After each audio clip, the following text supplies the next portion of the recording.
I mean, who knows anybody else who spends as long on radio every week at 76 years old than I do? I mean, I love it. Well, exactly. I mean, that's the issue, is that, but it's not even an obsession. It is a total giving over to something. I only enjoy now fighting corruption, exposing liars, and spending time with my family, to the point of now it's not even good for the show that I don't want to call up famous people and get them on, even though it would help the show. I just don't even care. It's like more and more, this whole world and what we're told is important isn't important to me anymore. It's almost, it's empowering, but it's also kind of crippling in a way, because you start to leave the world. But I'm actually joining the real world. I'm getting away from this fake projection. Do you see what I'm saying? Absolutely. And then, what you'll find, which I did when I was in my 50s, is that the accumulation of things stops, and you become a disaccumulator, and your whole life changes. And I think most people go through that. And as you get older, if you continue in your field, you get better and better. And I think the apex of the average person's life is from 50 onward, because you've had a chance to learn the things that you need to know, whether it's in your profession or the way of life. And yes, a lot of people get passed by, but they don't open the door.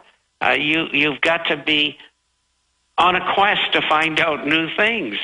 I love being with young people.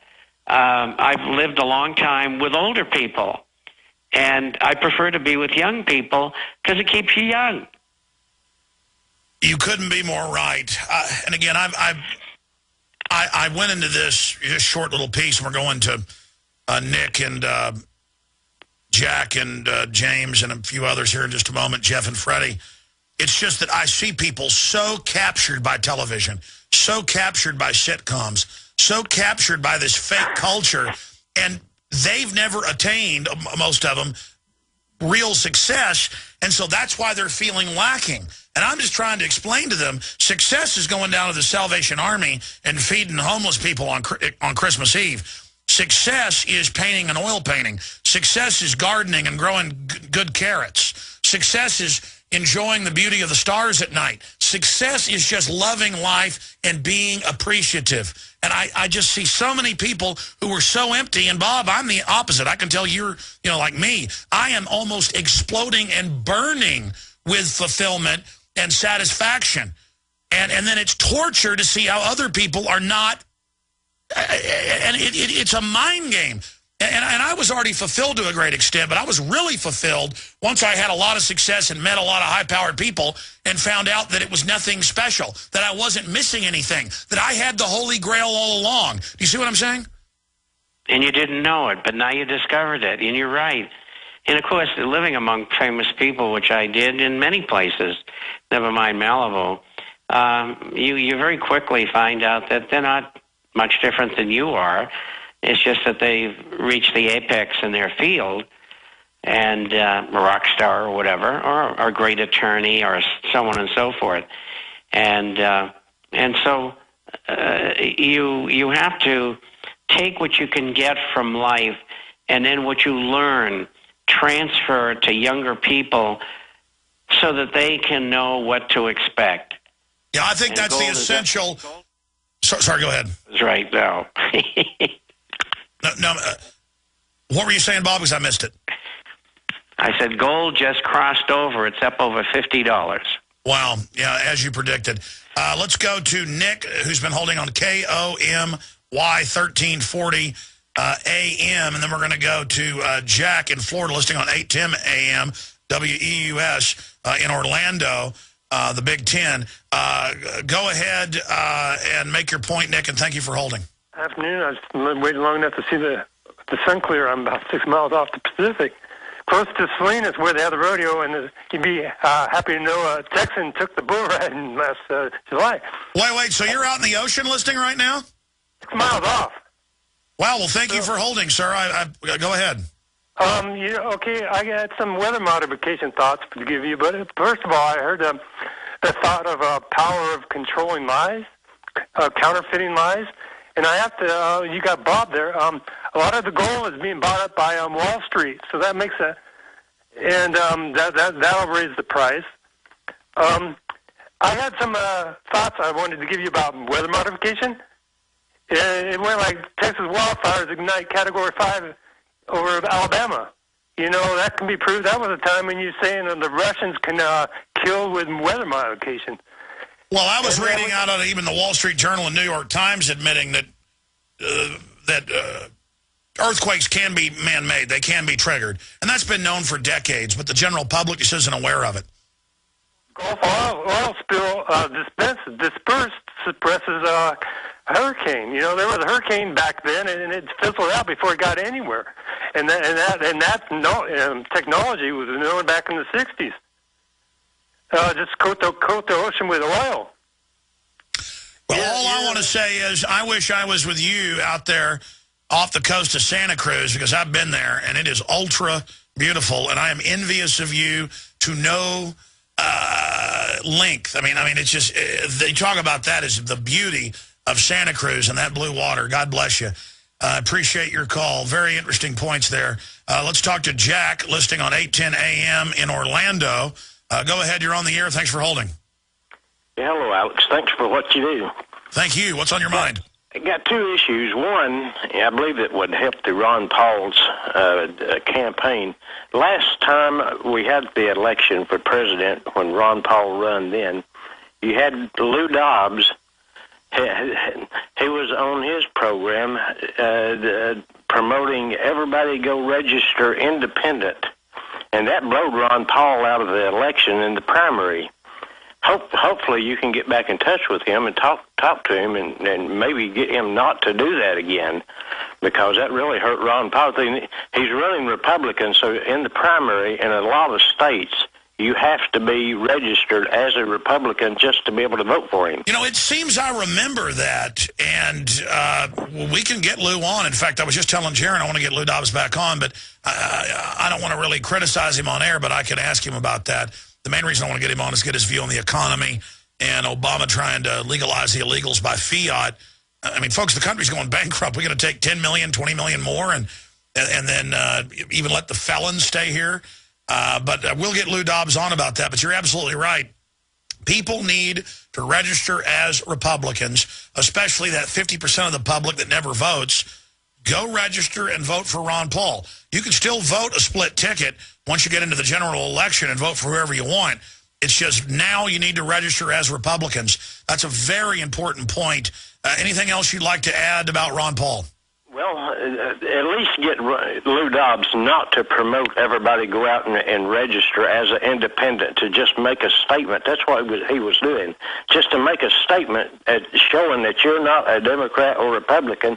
Go register and make a statement and register as an independent. When people done that, then they couldn't vote for Ron Paul in the primary. That blowed him out bad.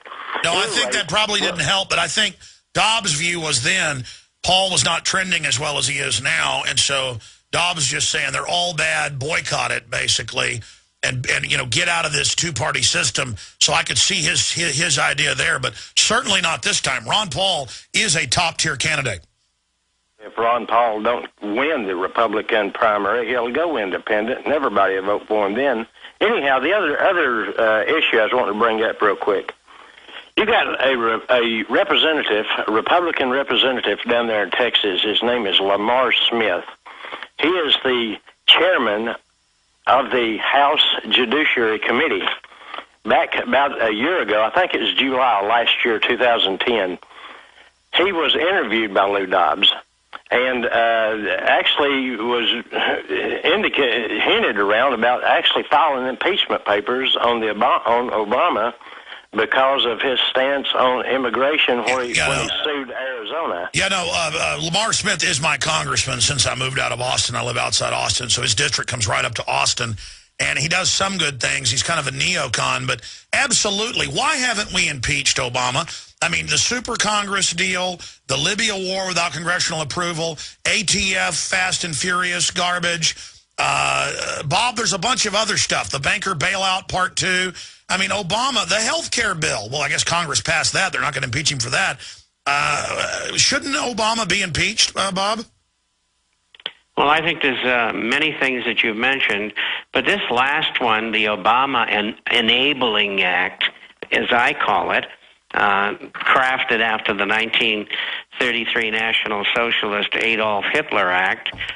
We call it the Budget Control Act of 2011. And the committee that they have there is totally unconstitutional, set up to bypass Congress and allow the President of the United States to become dictator. That's enough. It's amazing. I can't believe we've gotten to this point. Thank you so much, Jack. God bless. Really good points. Great call. Glad you held. James in California, you're on the air with Bob Chapman. Go ahead. It's Captain Caveman from Planet Pop Tart. Just calling to check in. Good. So you're my boss. Exactly. So, anyways, quickly. So you had a caller call in. I think it was yesterday from Maryland, saying he was talking to me about false flag and based around some race and a bunch of stuff that they had going on out there.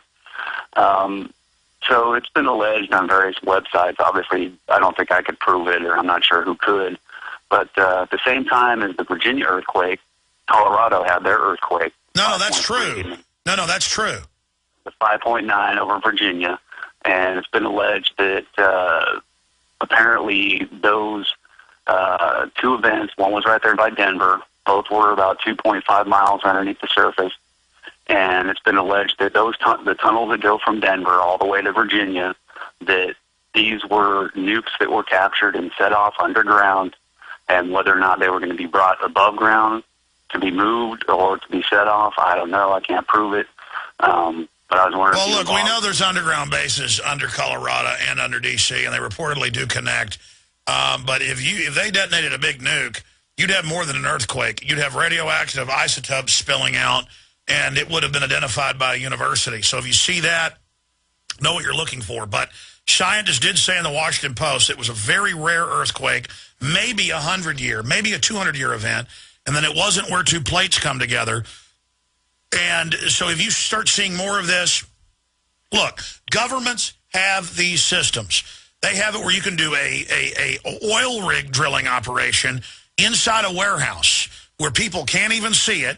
You can drill down as little as even 3,000 feet from the maps I've seen and pump plastic explosive in, detonate it. And again, they have maps. Basically, it's like a ground-penetrating sonar they have. So they can, like, actuate key areas of where to trigger even with the drilling process. And again, as long as you've got a 2- or 3-story building, you can set up one of these rigs, drill it, pump it, and then nobody knows. So that's something governments admittedly have. Then you get into nukes, you get into HARP and stuff. All I'm saying is it's proven that they can do it with the oil well technologies pumping explosives in. Bob Chapman, any comments? No, that's kind of out of my field. I'll pass. We did cover that again yesterday, caller. We had a boil-down article from George Washington blog showing mainstream. Well, the U.S. Geological Survey admitted that just regular oil field and gas field exploration has been proven to trigger earthquakes. But you know, I really think people that say nukes did this, if you speculate, that's one thing. But to say in the affirmative, that's like saying this comet Elenin is going to kill us. And then I've seen the tracks people put out, and they've got the comet coming by and its tail hitting us. That isn't how it works. The comet is coming between us and the sun, okay? And so a tail of a comet aims back at the sun, okay, as it goes around. And it's a tiny little comet. And it was in, like, July, people were calling, saying some other planet or something was going to hit us, and I was going to be in a bunker and we wouldn't be here. And then a month later, it's a new one, and then a new one, and a new one, and it'll be this, that. I appreciate your call. Bob, what do you call this phenomenon where people are always obsessed with a new comet or planet that's going to kill us next month? I don't know, but, you know, there's so many things I've seen in my life that people say, well, this is coming and that's going to happen, and they haven't. And so I certainly take it all with a grain of salt. Absolutely. I don't know how they come up with these decisions sometimes. I think a lot of it's a disinformation campaign. Because the same groups every month that say it's a new planet or a new comet, then they're right back the next month, and they're either con artists, mentally ill, or they're government operatives, and they're scaring a lot of well-meaning people. Bob Chapman, God bless you. We'll see you back next week, Friday, Lord willing, and I'll see you folks Sunday, 4 to 6.